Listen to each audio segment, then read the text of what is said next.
Près d'un an après la finale de la dernière saison en date, TF1 a enfin officialisé le retour de Koh Lanta sur son antenne. Intitulée Le Feu Sacré, cette nouvelle édition du programme, toujours incarnée par Denis Brognard, débutera le mardi 21 février 2023 en prime time. CIST dans une région reculée à l'est des Philippines, sur la grande île de Luçon, dans la province de Caramoan, que 20 nouveaux aventuriers viennent tenter leur chance et défier la dure loi de Koh Lanta.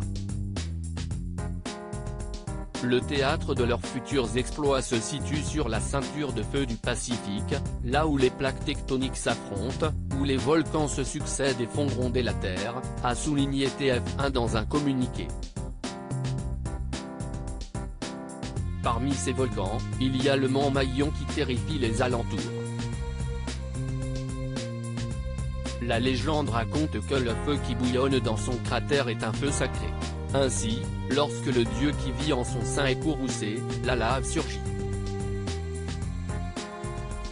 Mais ce fameux volcan peut aussi décider d'offrir sa protection à ceux qui osent le défier.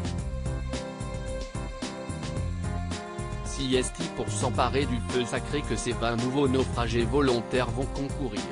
Dans cette nouvelle saison de Koh Lanta, le feu sacré est un pouvoir immense, symbolisé par le talisman en pierre de lave qui sera mis en jeu dès les premières heures de l'aventure. Le détenir, CIST avoir le pouvoir de se protéger et de maîtriser son destin.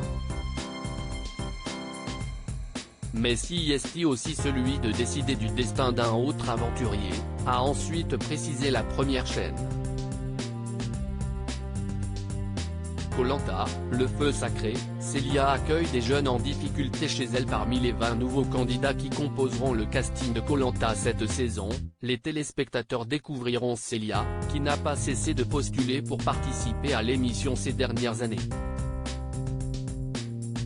Douce et bienveillante dans sa vie quotidienne, l'aventurière se transforme en bulldozer dès qu'il s'agit de compétition. Famille d'accueil pour des jeunes en difficulté, Célia veut prouver à tous ses enfants qu'il faut toujours croire en ses rêves. Pour preuve, cela faisait 14 ans que cette dernière envoyait chaque année une lettre de candidature à la production de Koh Lanta. Sa persévérance a donc fini par payer. Afin de se préparer pour l'émission, Célia a commencé à pratiquer un sport, la lutte.